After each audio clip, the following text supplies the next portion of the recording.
La 4e Assemblée générale de l'Association des présidents des exécutifs régionaux s'est tenue à Douala.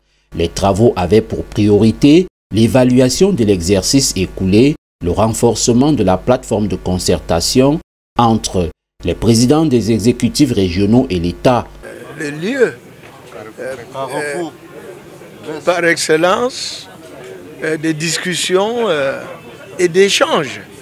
Ces échanges pour évidemment partager les meilleures pratiques et enfin regarder dans le futur pour améliorer nos prestations, surtout améliorer les conditions de vie de nos populations. Au terme des travaux de cette 4e Assemblée générale, les résolutions ont été bien formulées. Les résolutions suivantes ont été adoptées. 1.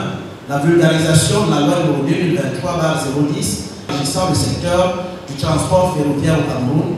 2. La mise en place d'une plateforme État-Conseils régionaux Camrail en vue de la mise en route d'une vision pertinente du transport ferroviaire au Cameroun avec la réhabilitation des voies aujourd'hui hors service.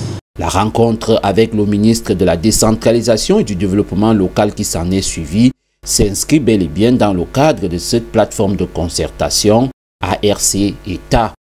Nous sommes convenus que nous allons avoir un focus principal sur la loi portant fiscalité locale pour examiner les contours de ce texte relativement aux avantages qu'il peut procurer aux élus des conseils régionaux. Nous voulons également profiter de l'occasion pour évoquer des thématiques d'intérêt, elles aussi. L'OADA a pris des actes qui permettent de faire des exécutions forcées et qui touchent les collectivités. Nous voulons évoquer cela avec les conseils régionaux qui conduisent des opérations de développement. Des thématiques nouvelles font jour, notamment celles qui portent sur le traitement que l'on doit au genre et sur les changements climatiques. Nous évoquerons également cela. Les travaux en plénière ont pris fin avec la lecture de la motion de soutien de la candidature du président Paul Biya à la future présidentielle. Adressons nos chaleureux remerciements à son Excellence Paul Biya, président de la République, chef de l'État. Lui demandons de porter sa candidature à la prochaine élection présidentielle de 2025.